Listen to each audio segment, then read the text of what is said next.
Maybe the slow was on us. Good afternoon, y'all. Tech is teching today. Hey, you know what? And I kind of wasn't ready all the way. You see how much of this I have to pull together? Even starting early, it takes a lot to wrap all this hair. So we appreciate the kindness of our community coming in and doing what we always do. And that is greeting each other, saying hello. Welcome to our Saturday Live.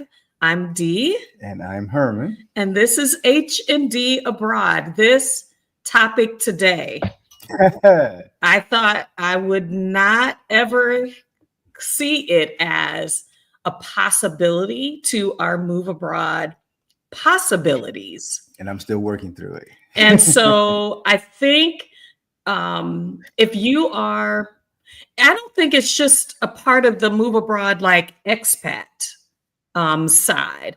I think I'm seeing co-living, and I'm recognizing from the research that we've done that co-living, shared living is kind of the way of the future because financially, people just need more accessible ways to house themselves. California, I watched a lot of content from California, areas where there is a lot of development, but it is outpacing salaries, along with every other impact that inflation itself can have on your economics. Co-living could be a solution before you leave, and definitely could be positioned well at some point in your expat life. Not sometimes it fits at the very beginning. Sometimes it might be to recoup, reposition yourself. It could be a solution for later in life. I see Savvy Soldier because she knows I'm going to reference the Golden Girls of Ahihik.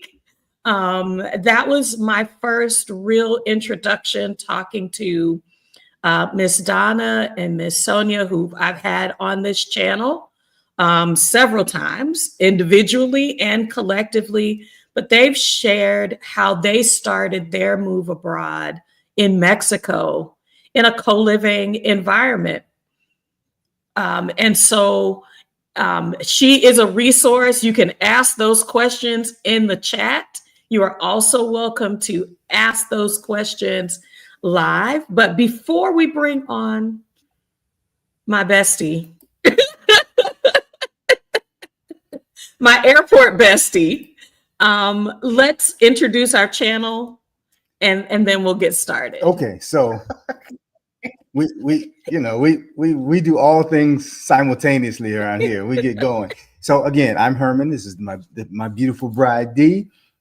Here on our channel, we share our experience and our process as we make intentions and determinations to move abroad. Yes. Our who, what's, when, where's, why's, and definitely's and maybes as well. We do it this way because when we began this process, one, we didn't find a lot of Black couples that were sharing their experience of moving abroad. And two, a lot of the information we were getting was from people who had already made the leap. So they were talking to us from their place. We haven't nailed down our place. We are still working adults. We are in our early 50s. We are just shuffling out the last of 3 grown children. He don't know it, but he's shuffling. Yeah, we are currently co-living with an adult, our last adult child, y'all. Like I said, that's a conversation. And so this experience has allowed us to build a community where we talk through this whole process with you and share in your experiences as you sharing with ours.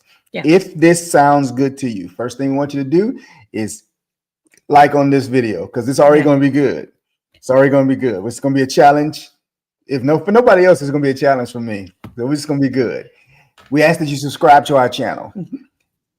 Primarily because we are building a community of people. So many people who are joined here with us each day are content creators themselves, and the information and the community that we build here is amazing.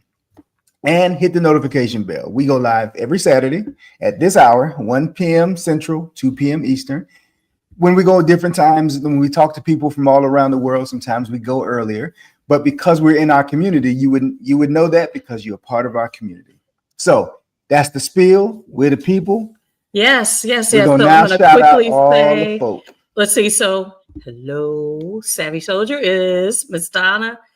Oh, hey, Yolanda is joining us from Spain. We don't retire, we ascend. There's a whole backstory to the three of us. With Sabangale, welcome. Hey, Tanya Brooks. What's going on? Oh, hey, servant teacher Nikki. This conversation, I told her 3 weeks ago we were going to be talking about this. So yeah, she's got some, hopefully her questions are prepared too. Hi, Diane Heidelberg. Hi, Sam. Yes, this is a financial conversation. Are you emotionally ready? There's our sister Elise. Hey, fam. Oh, y'all. Okay, so we are going to talk about our most recent co-living experiment. So hello, Lorana. So at Mocha Mama, welcome everybody. So what we want to do is to make sure, hey, kicking it with Kim. Welcome. So what we want to do is to make sure that Hold on, we got a few more people in here. Dr. T. So Dr. Tijuana and I met intentionally because of Exodus Summit. As y'all know, it's like, why do I need to go outside the circle? The sisterhood within the 25,000 Black women that are a part of Exodus Summit have blessed my life. She and I intentionally met because we were going to be heading to Morocco together.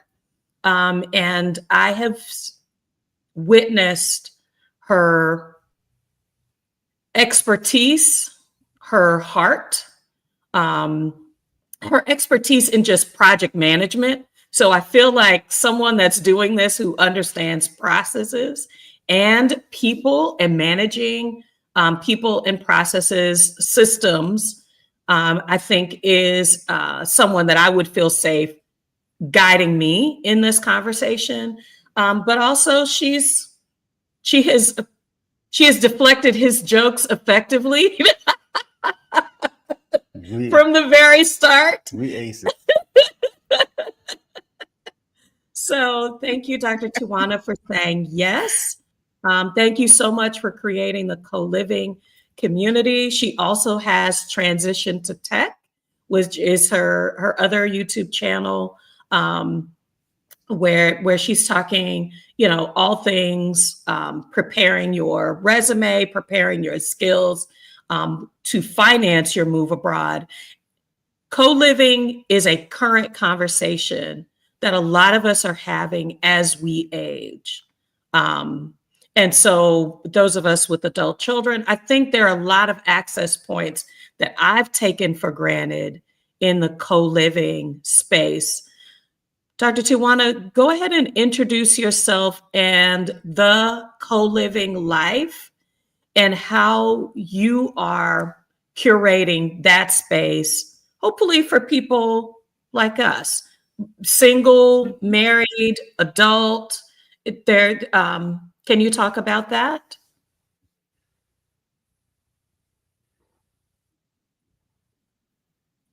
Yes. Can you guys hear me?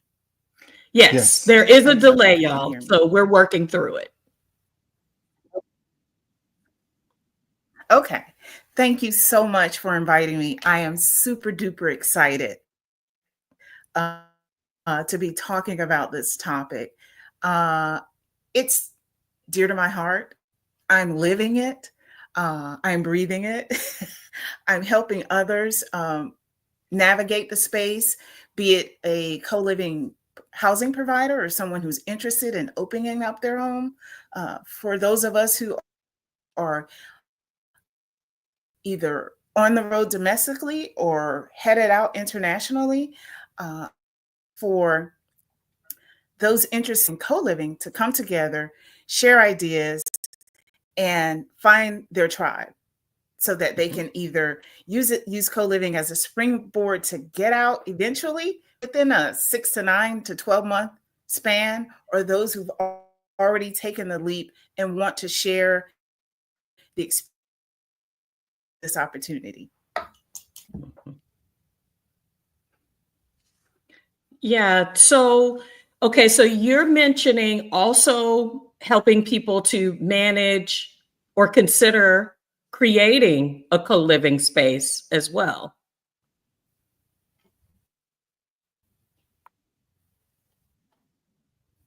How do you know that you're ready for Absolutely. co-living? I have folks who've reached out domestically. You're ready for co-living when you have intentionally bought into the mindset and are willing to grow and continue the process of bringing forth your emotional intelligence to a living space and create. That's the basis of co-living. Co-living has its roots in the old tenement houses and boarding houses, but the difference today is that we're creating these sustainable communities focused on mindfulness, self-awareness, uh, self-reflection. That's the Mm. difference. We know about the financial benefits. We know about the community impacts, but we're talking about a safe space where everyone feels at home, sustaining that, maintaining that, utilizing those coping skills and those emotional intelligence capabilities to have a happy home. Mm. So that's when Okay. you're ready, when you bought into the mindset, because it's a movement, all ages, all demographics. Okay. So I'm going to start with my concerns, how it sounds, what immediately went through my head, co-living. So if I had All to right. live, it'd be a house versus an apartment kind of guy. I Can we start the Mhm. conversation with defining?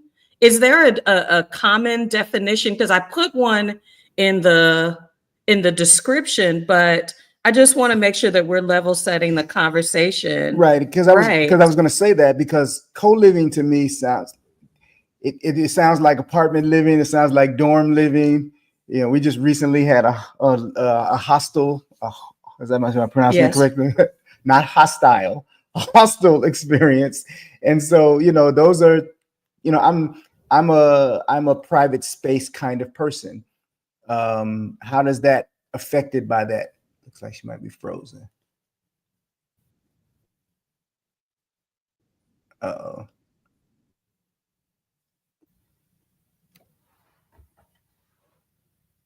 Hold on, I'm gonna text her. Okay. Yeah. Can you hear Okay. us okay? I'm in, I'm here. Okay, you froze for a minute there. I wasn't sure if you heard my.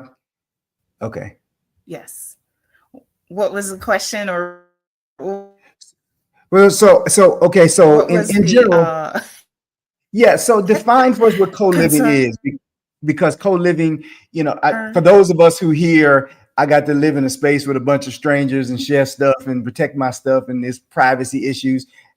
How do you define that differently?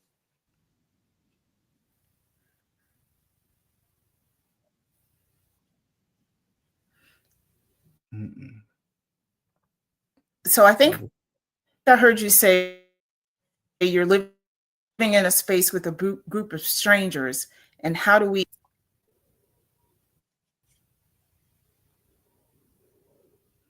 is continuously looping. Can you hear me? Yeah, you keep cutting out. Uh, let's see, we're gonna work it out. Let's see. Drop out of screen and come back in. Log out and log back in. Okay. Okay. For those of you who just come in, we're talking with Dr. Tijuana here, Dr. T, about the co-living space. Why don't we just start with the definition that we put? We also are adding this content. So co-living, modern housing concept where individuals or couples share a living space with like-minded people, like Dr. T said, fostering community, affordability, and convenience. Hey, Shamika. Wow. Okay. She's joining us from Japan. and Diamond Crystal, the gallivanting grandma, who's also a champion of co-living. I see Elise saying that she is considering co-living. And a lot of us are kind of in the space where we feel like co-living could be a solution for finances, but there's a little bit of a struggle that I that I feel, and I've thought about this, like I said, since we planned this presentation. And I think a part of the co-living struggle, if you want to put what your co-living struggle, when you're kind of putting together your pro and con list, if you want to put what your co-living struggles might be, put it in the chat, because we want to make sure that we're seeing those and addressing those, because there are a lot of positives, like what we've mentioned. But I just got my kids out the house. Like I'm I'm about to finally be an empty nester and reclaim my space. But I think I've talked on this channel about the poison of convenience in the US. And I think the poison of convenience is also this independent individualism that separates us from being able to live together, because that is when you're going to Central and South America, to Africa, to other parts of the world that are considered developing. Co-living is a sustainable way how people take care of themselves financially, emotionally.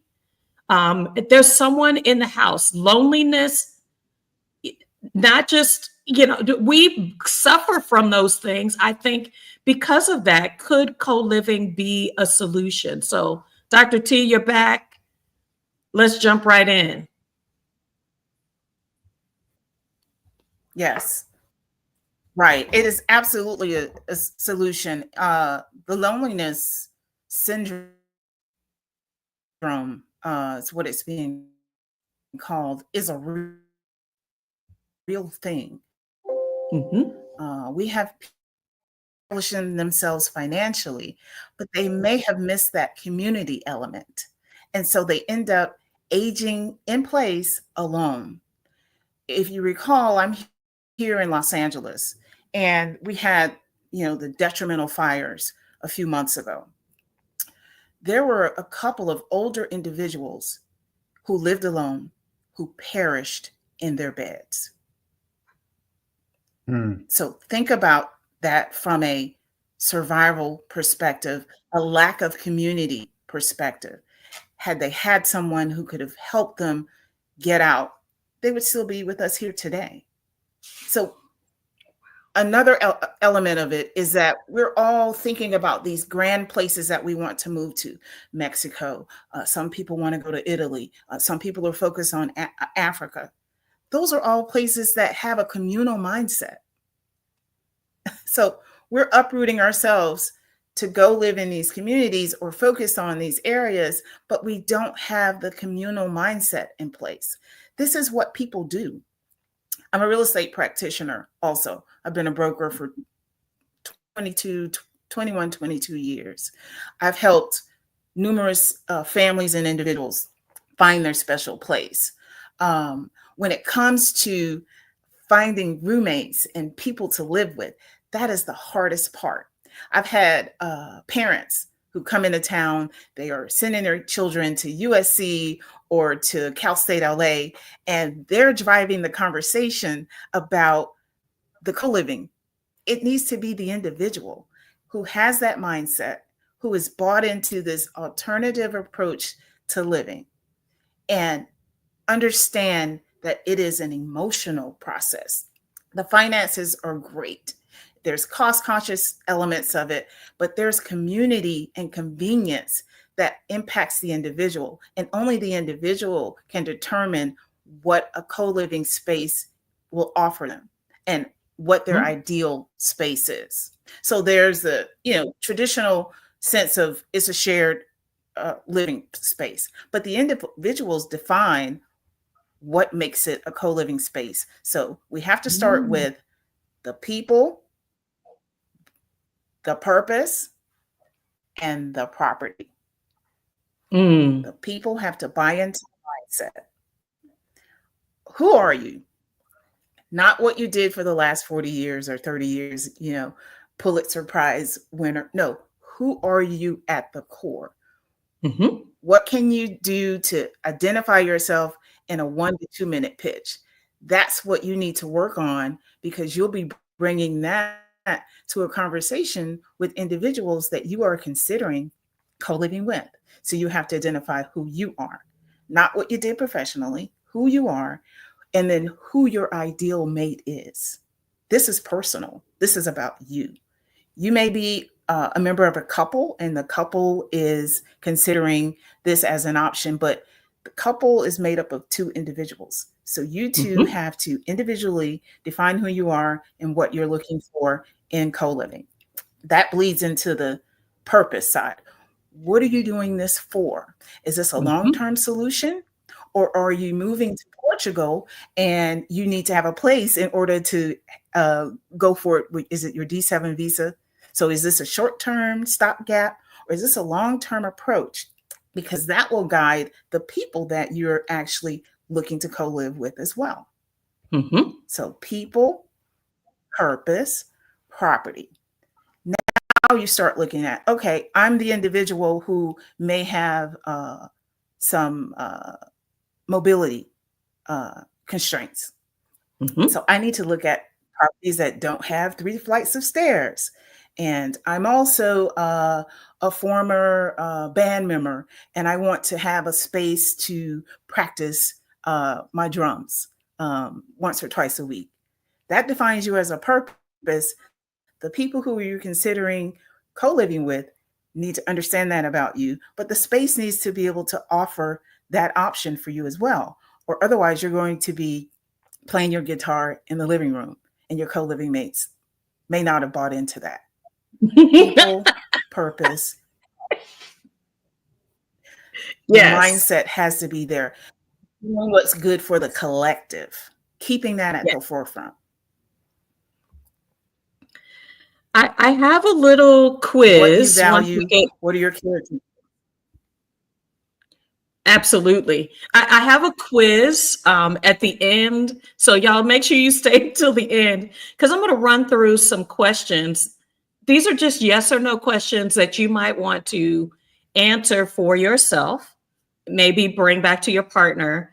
I will also make them available for download, because I think, like you said, there's purpose, but you also need to know your personality. In the co-living space that we tried with in Ecuador, I learned some things about myself as a introvert. That home is a solace for me. It is a place where I want to be able to relax. And I need more than just my bedroom to be that relaxation space. What I heard you saying is property also. So when I was thinking about what my needs would be, if I had a co-living space, it needs to be structured in a way that allows me to have a balcony that is just mine individually to relax. What features do you think, as you're incorporating this piece that I hadn't considered, the property What are some considerations that you have seen available, or that people should consider based on their personality or just their need to make their home space comfortable when sharing it? Okay, so we think about, let's think about a property owner who is looking to bring their property online and make it available for co-living. And let's say the property is near a mountainous area. You might not want to market your place for digital nomads unless you have strong internet service that won't be bouncing off of that mountain, because where your property is located impacts what kind of living or what can be done effectively within the space. So you've got to think about where your property is positioned and what you can offer. If it's beachfront, maybe, folks who are coming out wanting to relax, take a hiatus for a sabbatical 3 to 6 months, your beachfront property would be great, and you'd market it towards that kind of individual. Same if you're out there looking, you have your list of things. My purpose, when you define that purpose, then that guides you in, okay, what do I need in a space? If we're two couples coming together, think about most of the properties in the DMV area and in Atlanta. Many of them have basement apartments. That's perfect for two couples. It may have its own entryway downstairs at that basement apartment, may be fully contained, have its laundry area, kitchen, bath. That's a prime property for co-living, and certainly for couples, separate, able to accommodate individual lifestyles, but they're living together and they choose the activities within the home that brings them together and how often it does. Maybe, okay, we'll have soul food Sundays, first Sunday of the month. Then that's the time that couple downstairs makes their way upstairs, contributes to the cooking and meal prep, and then they have that time spent together. They may not see each other again until the next Sunday because they have their own entry and exit down in the basement apartment.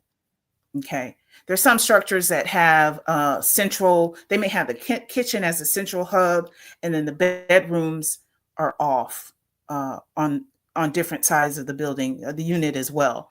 That's a prime for, couples and certainly individuals who value their privacy.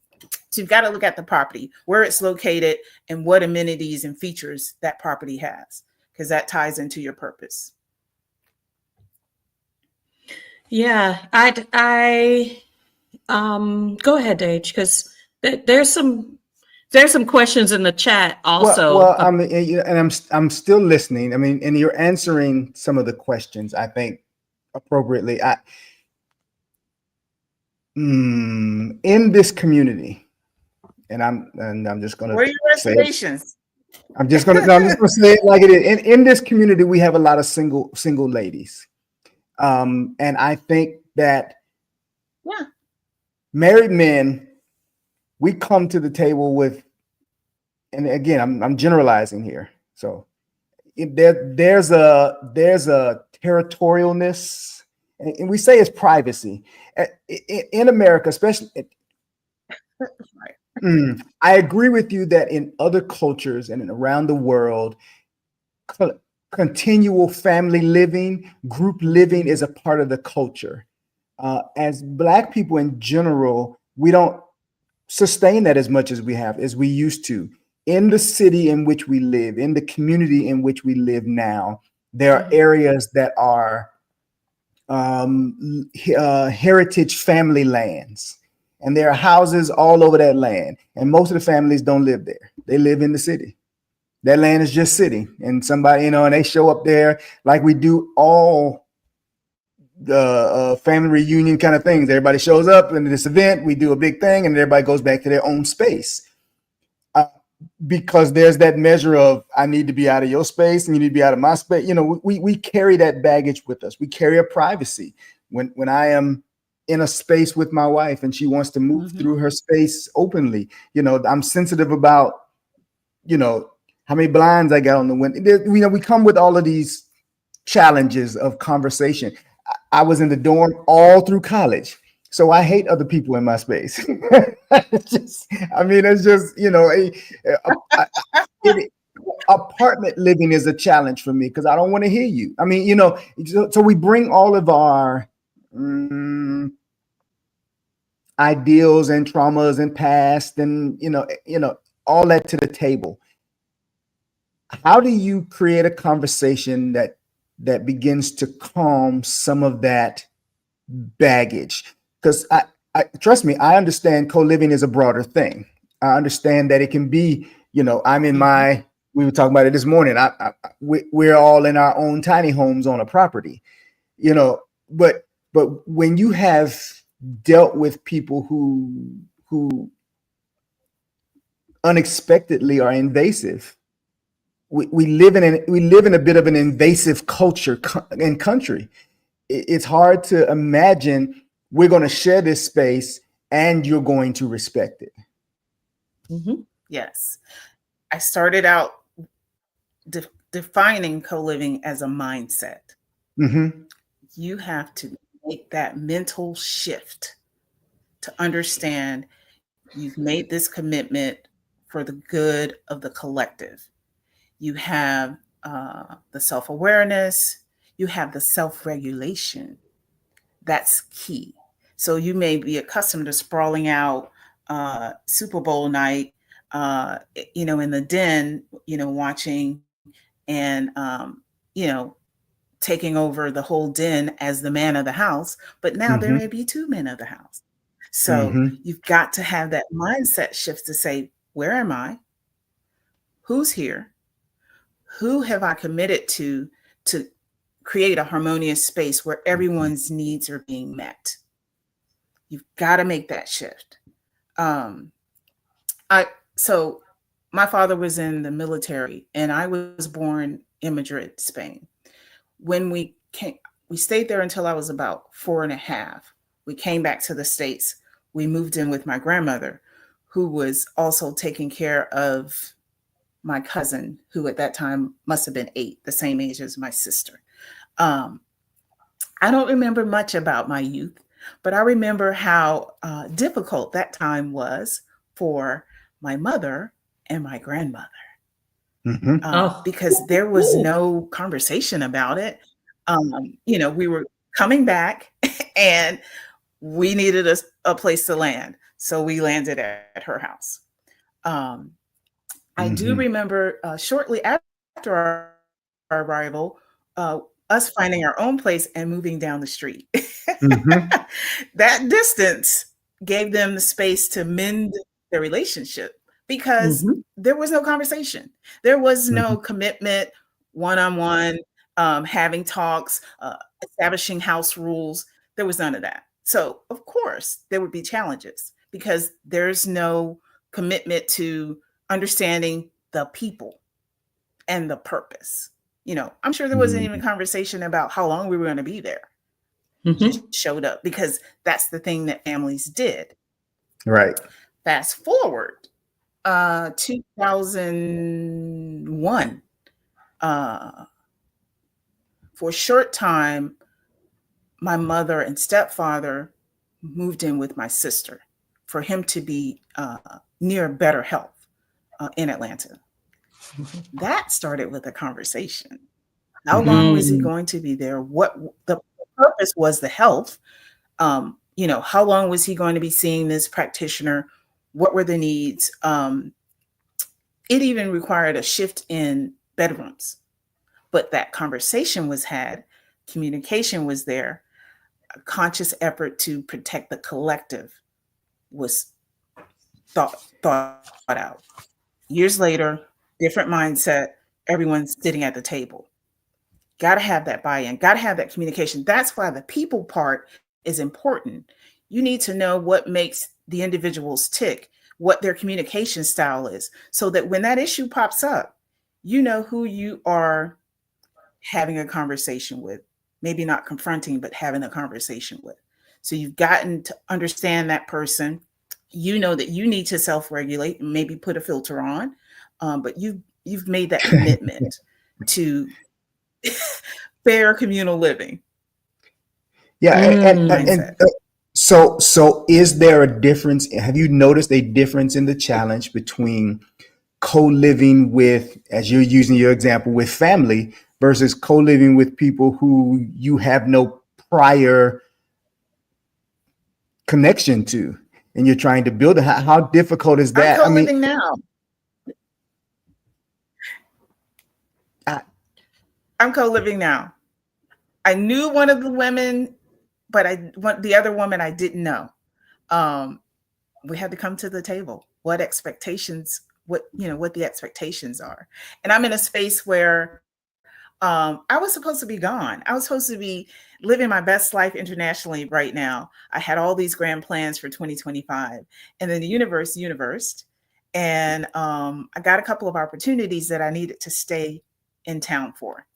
So I didn't want to get off track too much. I moved. I found this co-living opportunity. A meeting of the minds happened. We're all busy individuals.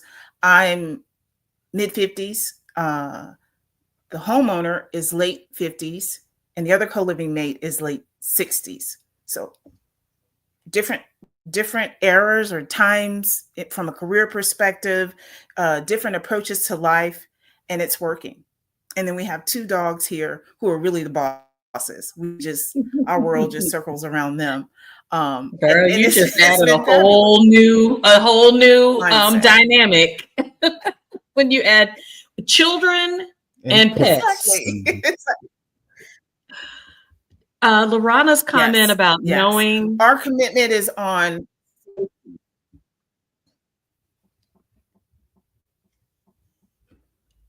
privacy. Absolutely. Mm-hmm. You got to know your privacy needs. But that's you as an individual. That's what you value. That's what you sit with yourself and say, okay, I'm going to embark on this journey. There's great opportunities for me to grow individually and save money, but who am I? What do I want? Privacy is major for me as well. Privacy and quiet time. Absolutely. I am doing some cybersecurity audit compliance. I'm on calls all day with, executives. I can't pop in and out and turn my camera off, and, I've got to be present. I had to remind one of my co-living mates, like, hey, I work New York hours and I'm on calls all day. I dropped you off at that funeral because you came to me in a panic. And I could relate. I just lost a loved one too, but I can't do midday runs with you. But it's how I said it. She understood where I was coming from. No problem.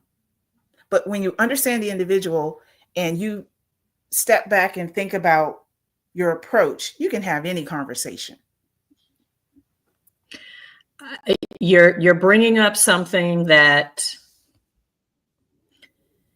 let's see. So I've watched several conversations. We watch Blacks at Global, and Adelia just had this conversation with Krishan about co-living, because I didn't think Adelia would co-live, and she's co-living. Right. And just talking about the reality that if you are a person that is silent and bruised, co-living may not be for you.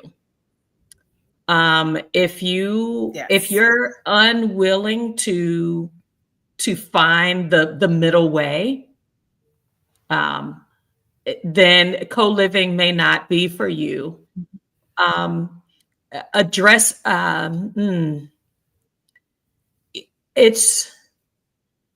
think it's harder. I'm looking at Elise because she's saying we're co-living with another family who is family. Sometimes I feel like it's easier to deal with strangers than it may be to deal with family. It's been a bit of a struggle because as parents of adults, we got to the point where we said it's too many grown people. Yeah. It's too many grown people here. Mm-hmm. And when we can't have a meeting of the minds where we have some common things that we agree to, They're going to be, Yes. I don't think even with people who have found that they enjoy themselves, it's one thing to deal with them in a neutral environment. It's another when they are living with you. Is there a contract, an Yes. agreement that you suggest that people write down so that we can reference those things? How can we make the Yeah. living beneficial, I even if, established a set of baseline rules. okay, Yeah.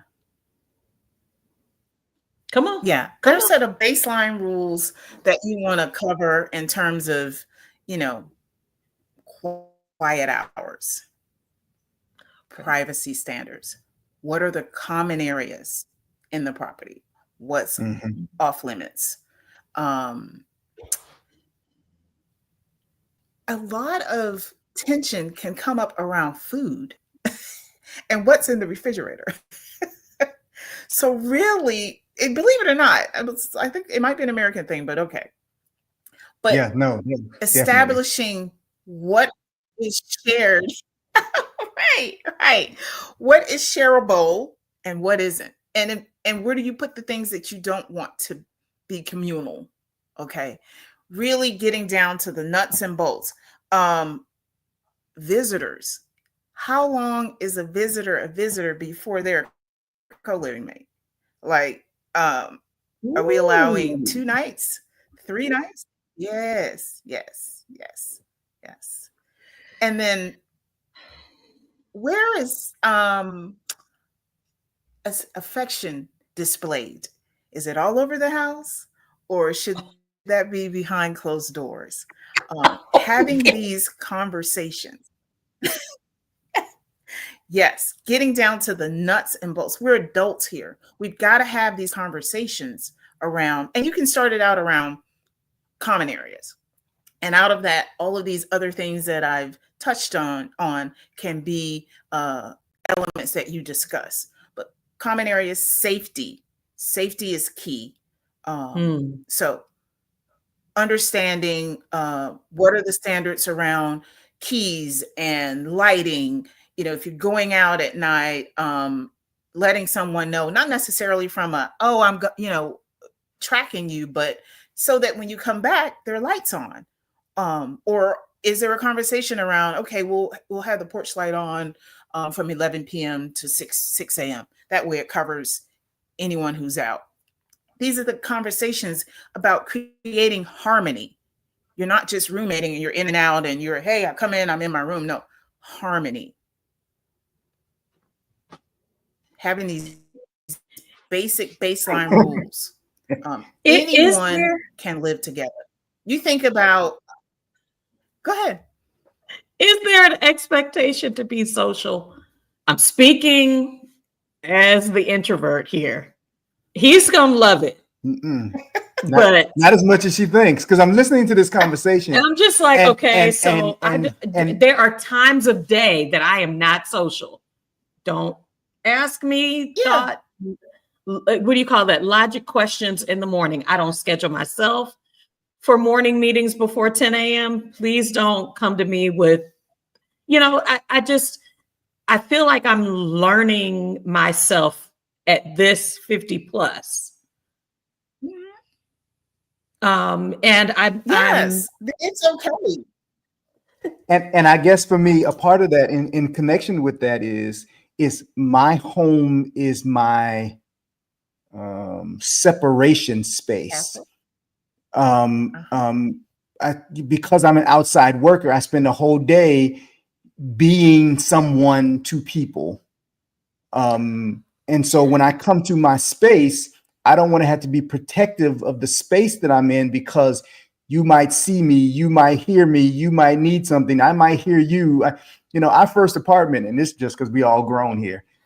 In our first apartment, we lived in between the 2 floors, and our neighbors above us were a full-figured set of couples who were clearly daily trying to find.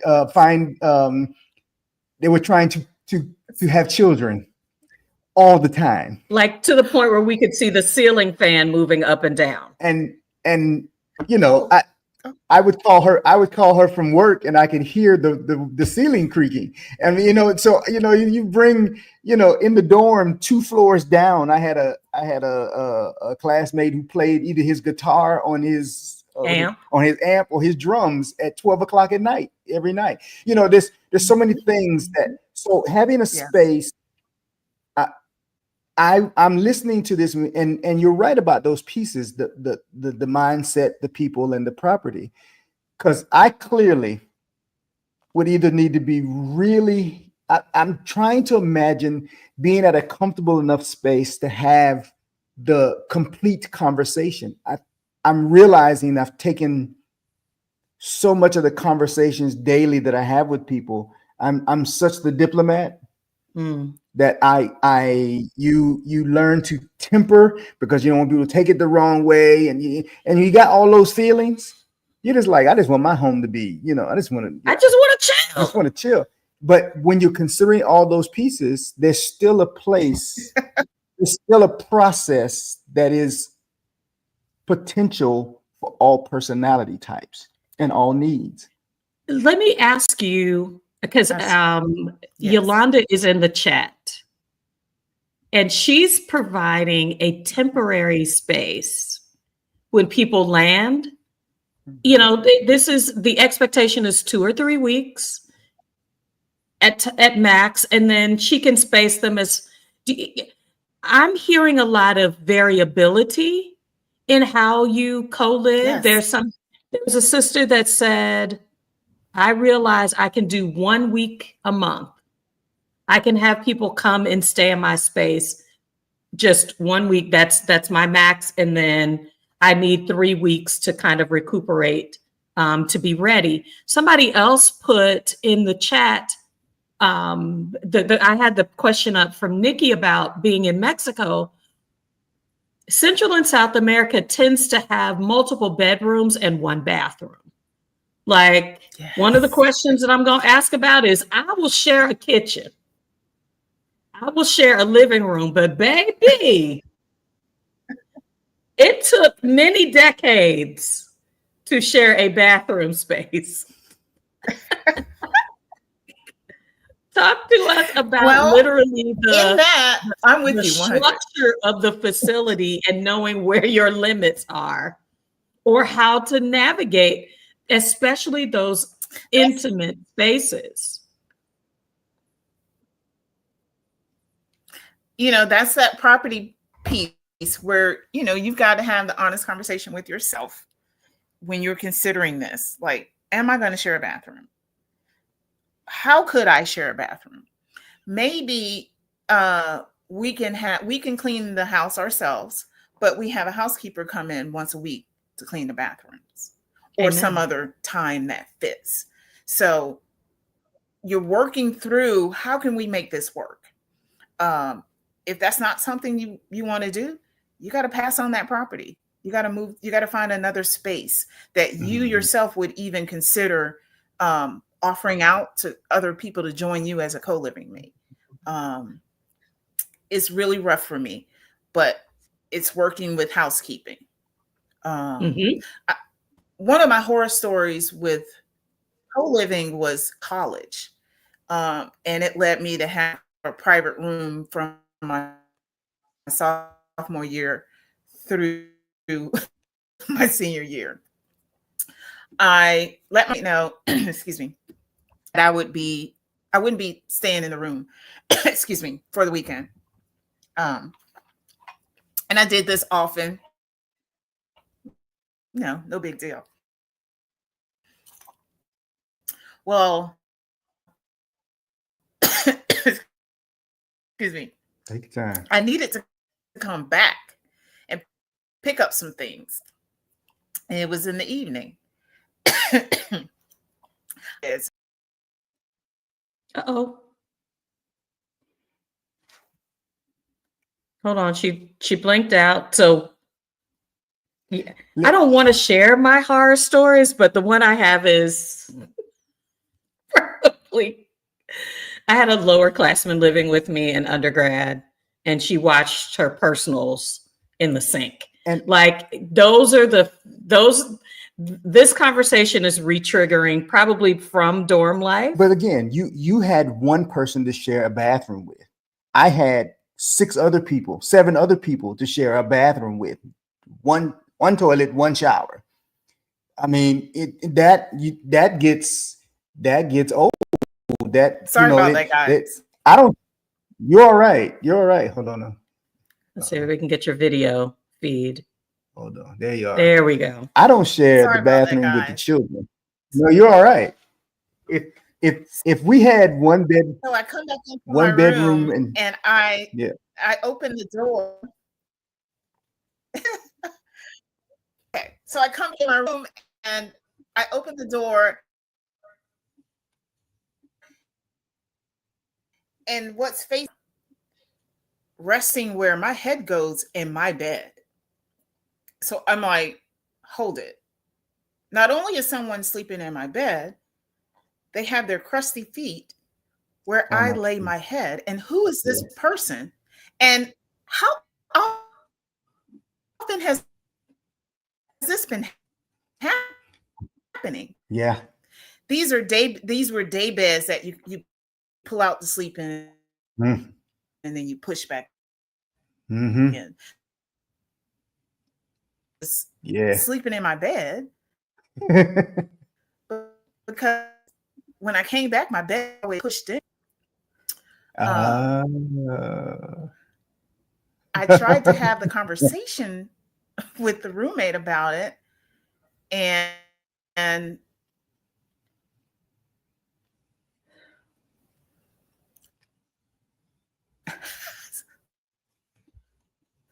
so did you guys hear? No, I heard you have. You're still cutting out. I heard the part about in the the conversation. Yes, I heard you say you tried to confront your roommate about it. Mm-hmm. Uh-oh. Tech is doing its thing today, y'all. Yeah, she said we talked. We had talks about lock the door, overnight guests, and could they sleep in my? Yeah. What about now? Yeah. Yeah. She was right. We hadn't had the conversation about someone sleeping in my bed if I wasn't there, but I had never thought that anyone would do that. Yeah. So I'm bringing that up to say, I saw Lorana say, you have to vet them just like you're vetting someone you're dating. You got to think about all the things, have the list, start out with the baseline, but what think about the things that would make your co-living life uncomfortable. Considering moving to Italy together, you each want for 6 months there. You have those conversations. You start having those Zoom calls. If you're in your individual other places ahead of time, you start talking about what's the ideal property. What does safety mean for you? What does privacy mean to you? What does communal mean to us? That then once you do that, then you can find the property that fits what allow you to have your needs met. Yeah. Okay, so I'm having this conversation in my head and realize I'm thinking like a homeowner. I own this property, quote unquote, until I'm renting it from the mortgage company. But I'm thinking about from an expat perspective. I come together with another family that wants, we're in agreement about co-living. Mm-hmm. Can you share kind of high level, how do you approach the lease? How do you work with the landlord? Because there's all of those horror concerns as well too. Some of us are considering co-living, not necessarily living in the same space at the same time. We have looked at co-living in a couple of different places in the world. So maybe we do 4 months in Southeast Asia in a co-living arrangement. Then we go to South America and co-live in an arrangement for 4 months where I am there and the other couple is not there. And then they come and they stay in the space for the other amount of time. That is, it's still in my mind, co-living, not necessarily living in a space in the same way. But how would you approach a rental versus I am a property owner willing to share my space? Sometimes that's considered co-housing. Okay. Yeah. For that rental space, that sounds like the timeshare model, right? Okay. Opportunity on and use the timeshare model as a baseline to think through checking availability of the property. You still do your vetting and your introductory and your understanding of the people part of it, but you have the purpose down. It's kind of like a short rental. But from the property perspective, I would model availability. Excuse me. So I would use both the timeshare model and the Airbnb model. The property, couple A used the property. Excuse me. Excuse me, guys. Property A used the property in May. It sat vacant in June. Now, couple B is coming in July. No one's used it in between, but it's not habitable. Got to have that conversation around what do you do with expenses during that unused period? No one's there, but the refrigerator is going to drain on the power. There's going to be a power bill. Depending on where the property is, you may need to leave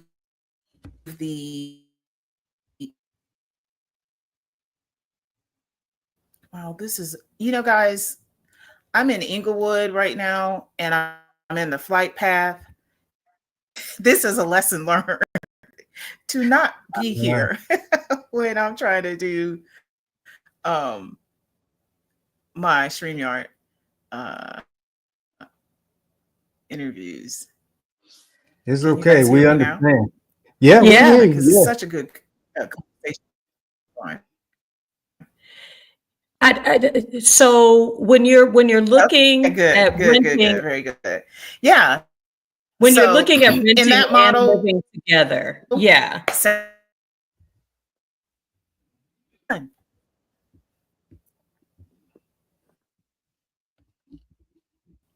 It's acting with you today, T. I can hear you guys. You guys. Can you hear us? Yes. Okay. Yeah. Listen. It's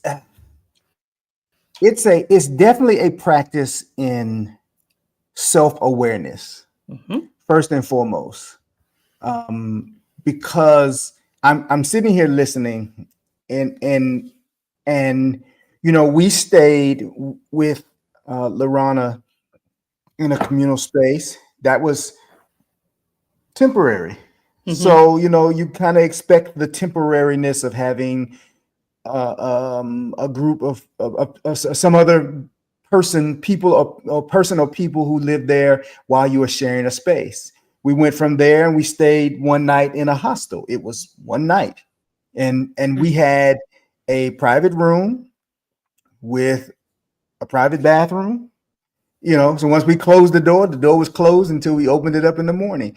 When you are thinking long term, when you're thinking long term, you really have to take a step back and say, so once we closed the door was closed. Who am I in this process? When you are thinking long term. Got a little feedback. I don't know if that's on okay. Side. So,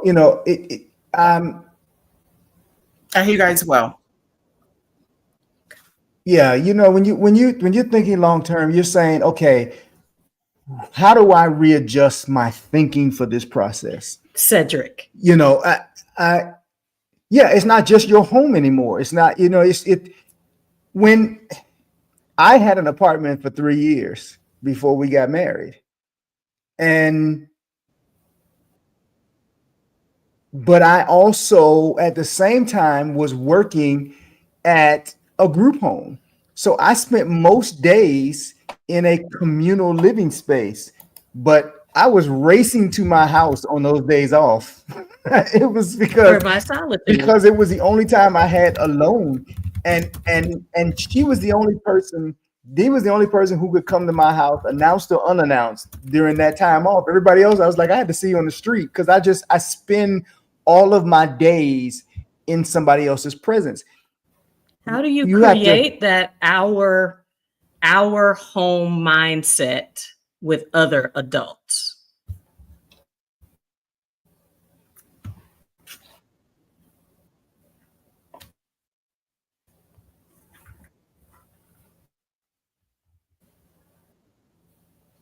Can you hear us? Uh-oh.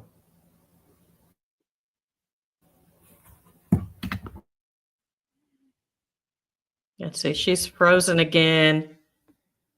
Okay. The tech today has been really bugging. We apologize. This is a great conversation. Listen, keep up with the conversation. Keep throwing in if you have it today. Thank you, Lynn, for this. I believe in co-living. For 23 years. My family and I owned a multi-unit where 4 separate units split the mortgage. Since that time, they're all deceased, and I sold the property. But that is what we were trying to buy before we built this house. Is the idea that I could live in one unit and then share the mortgage or offset my mortgage cost by having people in other spaces. I think housing, the way we have experienced the accessibility and the priority of people to be able to buy homes, I think is changing in the US. I think the real estate market is now being driven by corporations where you will live in a home, but it will be similar to how you rent. There are rental subdivisions. I never thought I would see that or experience that in my lifetime. And I've fought within myself, should I keep our home? Because it is literally going to be a dinosaur. I figure in the next 10 years, I may be having your own home, owning your own home may be a thing of the past. It's something that I may need to preserve because it's not going to exist in this way. If Jace is on from the UK, I don't know if other people are experiencing this shift with HOAs that are defining how we can live on our properties. Because we were like, well, maybe we could have a separate unit because we wanted a tiny home. Could we live in a separate unit and then rent out our home? The HOA is now redefining or defining how we can live. So I think our home.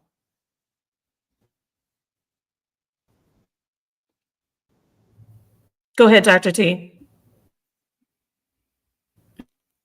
Mhm. Yeah, You're absolutely right. There are whole communities in the metro Atlanta area, excuse me, that were brought up by companies, turned into rental properties. Excuse me. That didn't work out too well for them. And for investors and or interested in providing short-term options and co-living options to get back into the market. I wouldn't recommend at this point that, depending on your market, so when we start out there, that anyone get rid of a home that they own. Site Furnish Finders was mainly for nurses and medical professionals, but now movie industry, pack their cameramen and anyone else involved to. So I'm saying that to say the market has opened up.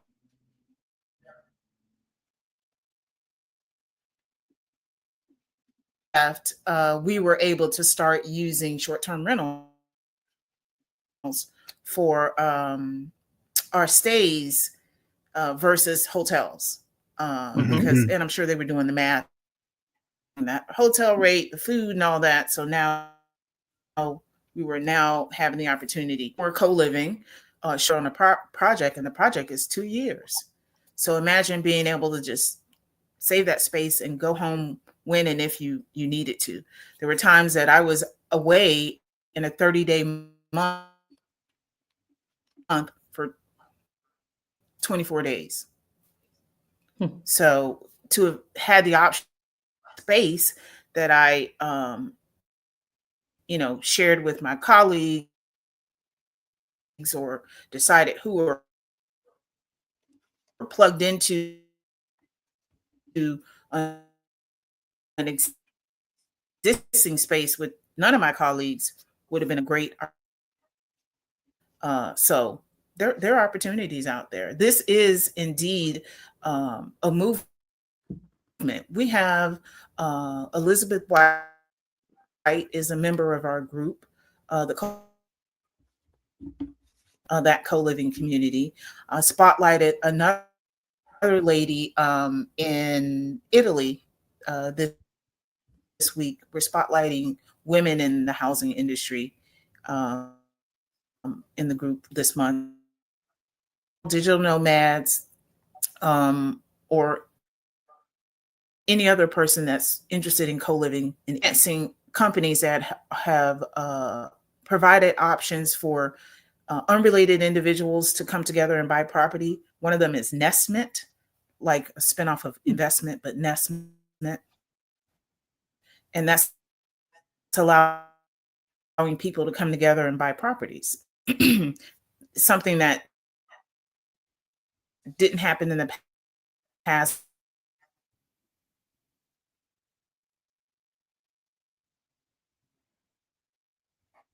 It is meeting a need. You think of all the cities with the affordability crisis. I had this rare, small, 5-minute chance to speak up at a forum with the city council on mental health and component of we're losing you, Doc. Restoring people, built in, getting them on their work through their emotional wellness skills and being able to potentially go off and find a mate. So why not start it, as they are in their recovery period? So there are options. It's just been a great thing that I didn't consider until I really got thought about, okay, I'm moving to a new location. I kind of want to have someone that I've built this intentional relationship with, that I share this new life with, even if it's for 3 to 6, 9 months. Tia Nikki in Merida, she has Casa de, and it initially started out as a 1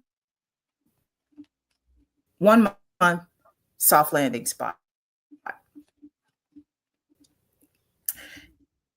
She just informed me this week that some beautiful.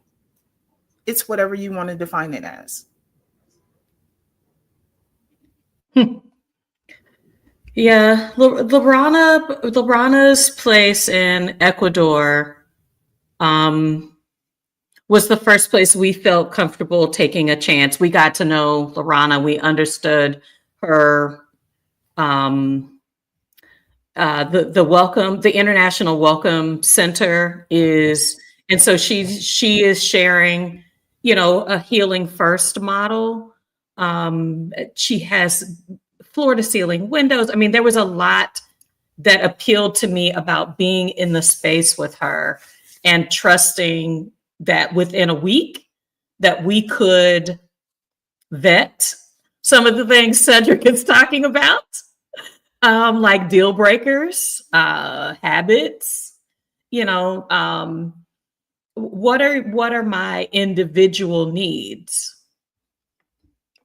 Yeah, bring her back in. What are my individual needs within a space, and being observant of myself, and then being able to give it a chance. Even with the people, even with family, there's going to be an adjustment. It's not going to be, trust me, B. Arthur and Rue McClellan, all of them did not get along at the very beginning of Golden Girls, but they had a common purpose. Financially, in Miami, it was almost impossible for Blanche to have a place, keep her place on her own. The other ladies needed places to stay, and they found a way to make it work. And I think having that level of open-mindedness, having maybe a shorter time frame, and then extending it if all parties are in agreement. I don't know. How do you feel about helping people is there a way to ease in, try out, test the waters, pilot a process like this? Yes, go on a scouting trip together. That's not, you're going to be there a week, 2 weeks. You're trying to end friendships. Yeah. Stop it. Listen, you can do it, Herman. Well, it's not that. It's not that. I'm being devil's advocate in some of this, but I'm also trying to incorporate the male mind here. Family vacations. So these are people you're not related to. Yeah, and I'm being devil's advocate here because we talk a lot about the concept of guys going on trips together, going away, just the guys. And I think that this piece also ties into that because, and I said earlier, I think groups of women living together, I think we recognize that. Golden Girls is the only time that happened. I think it happens quite a bit. and families living together, separate couples living together, you're talking about a dynamic that requires a different level of conversation. When it's just me, when it's just me, and I'm saying this is what I like and this is what I don't like, and whatever. If I'm sitting across from two other couples, and he trying to protect my space and his. Where, come on, help us draw the lines. Help us draw the dotted lines to having a happy, healthy introduction. When you say go on a scouting trip together, what could I learn in that scouting trip? How do I set up a scouting trip that tells me these are the people or these are my needs? Okay, so let's take members of the co-living line. Excuse me. There's several who have pinpointed countries, at least countries, if not cities. So we're having a meetup in May in Atlanta. Who have common interests. So if you talked about Panama and you talked about Mexico City, come to this meetup. 3 hours, sit in a room together, look eye to eye, talk about your goals, get a feel for the individual. Step one. Or you can have those conversations. A scouting trip.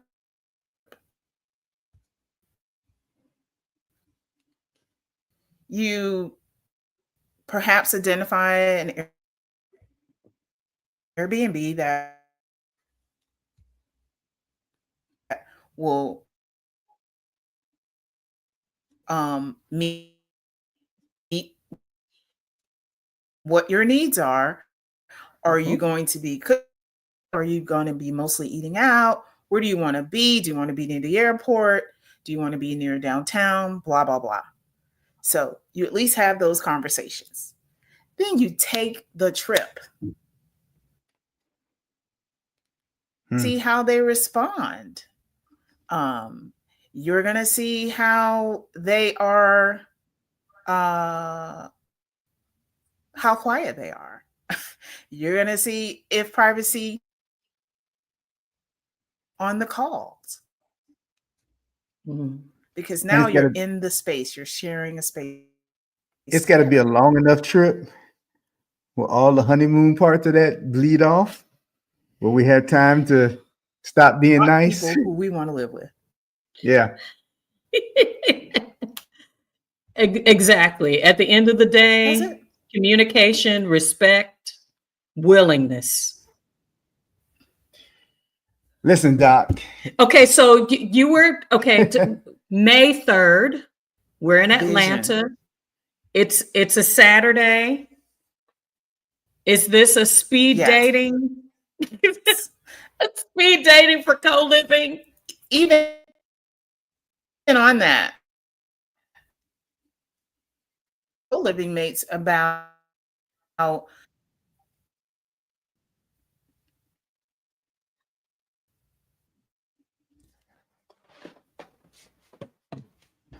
but there may be that you need to alert your co-living mates about.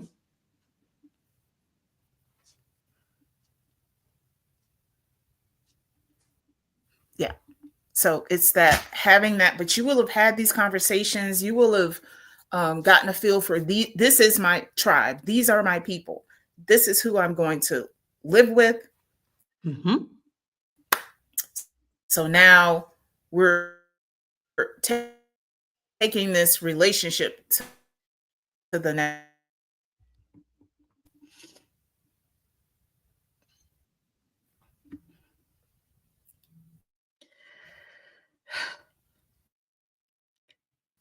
Nothing's permanent. Nothing has to be permanent. It doesn't work out. No hard feelings. May have given you that leverage to find your next space, which might be your individual space. Yes, I'm enjoying it. I really am. Monday I had a kind of busy day. Got a text at 2:30, like happy hour at 4:30.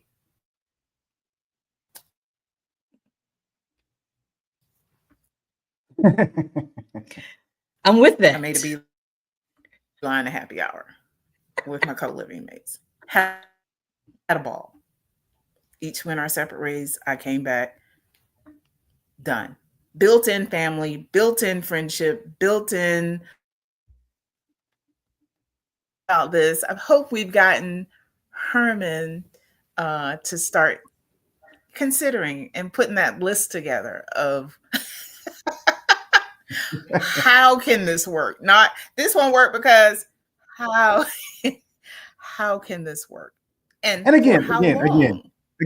I'm being does it devil's need to work? advocate here because I know there's somebody watching who's like, you got the people, you got your all hell no people, and I want to make sure that I'm addressing that knee-jerk reaction to how we've become accustomed to engaging people.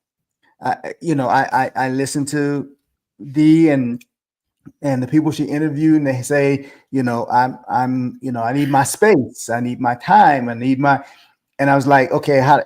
And the male brain does not understand how do you need space, and then you want to live with people you don't know, because space for me at the end of the day is complete separation from anything that looks like my day.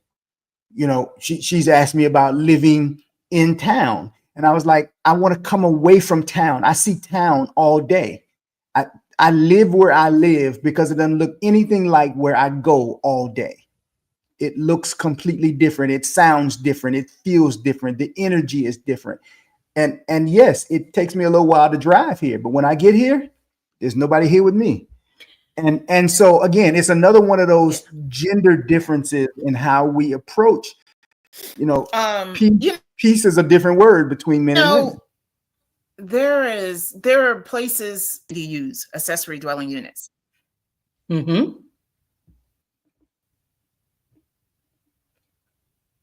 Mm-hmm.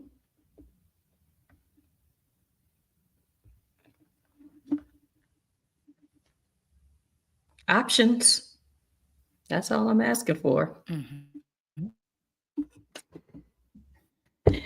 Dr. T is going to be in Atlanta May 3rd. It's Cocktails and Co-Living Connection, 4:30 to 4 p.m. to 7 p.m. Saturday, May 3rd. If you're in the area, can find a regional flight, a quick flight to Atlanta. We're going to get together, meet people that are considering co-living. We're going to talk together. And I said, is it going to be speed dating? But it could be. So get your elevator pitch for your purpose. What is driving you toward co-living? Because that's something that I would want to hear. Is there other points of commonality that you could share that others might be interested in? I know Herman's linked up with several of the guys because they enjoy cooking. Elisa's husband and Herman keep threatening to throw down together. We're open, to that. I feel like I watched a movie with Jane Fonda. It was all in French. These were older. You asked about couples. commonality between co-living. I didn't hear as it relates to co-living, so I apologize. This internet. That's okay. The Jane Fonda movie was for couples Wow. and how they supported each other at a very critical point in their lives by co-living. And I was like, oh, so co-living is also a solution, that loneliness, life transitions as they navigated a hospitalization together, like one of the co-mates, and so that the wife could have support both at home and with her husband that was facing a cancer diagnosis. I feel like I need to anticipate not just my needs for today. This move abroad conversation is kind of, how will I resolve some of my financials of today? I feel like I'm testing co-living for my needs that might happen in the next 10 years, and that I need to begin to be aware of why it might be important and making connections with people so that if they're open, or I could pitch it to them because I now am thinking about it. Y'all don't let this conversation have to sneak up on you. Agreed. Finances might change, Agreed. needs might change. Yeah. And so I just, and it can boost you. It can be a way to create a soft landing for you in a space. You don't have to do it alone. No one's asking you to marry this other couple, these other 2 or 3 other women. You all are not in a committed for life relationship. It works because there's a need for the now. Yes. Thank you. That's that time Thank frame. you, Dr. And T. yeah, one of the main things is the convenience it offers, because there's flexibility that doesn't exist with a traditional lease. You know, landlords want to lock you into a 12-month lease. With co-living, it could be 1 month, it could be 6 months. You know, that convenience factor is one of the differential elements in roommating. I missed the part you said something about 4:30 today. No. And you had a The question cocktails, that the cocktails and co-living. Uh-oh.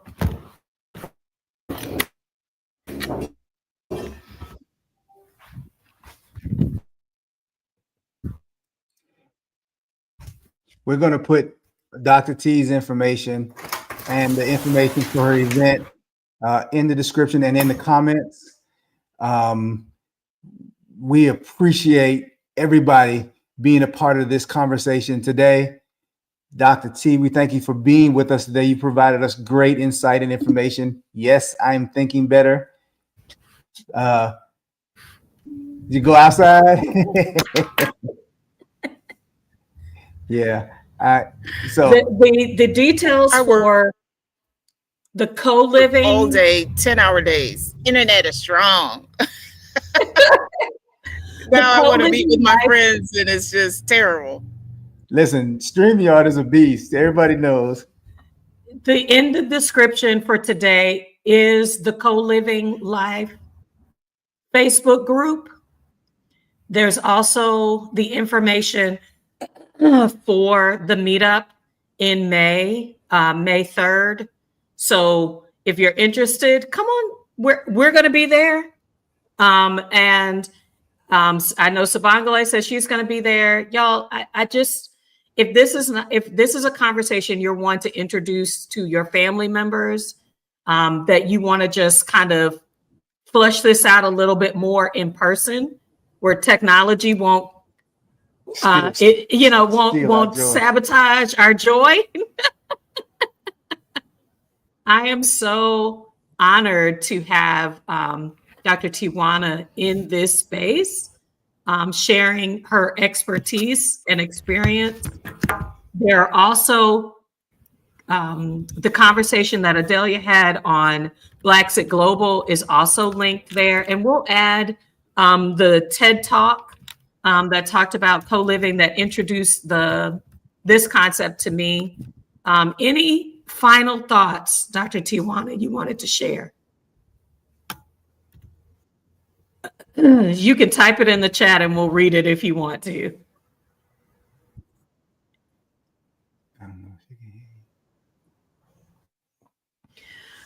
Yeah, so we will go ahead and end today. Please, y'all, if you are joining us in the future, thank you for sticking with us. Thank you for joining the replay gang. Ask your questions. Dr. Tijuana will be checking and respond to your comments. This is eye-opening, and we will also be sharing right after this the video of our walkthrough of a co-living space in Medellin, Colombia. So y'all, these are the opportunities are out there. We're hoping that you are expanding how you do this process to meet your needs, your purpose, your interest. Any final thoughts? No, I mean, y'all nailed it down. Thanks for visiting with us today. We are H&D Abroad. We will be back on next week. We'll see you soon. Bye for now.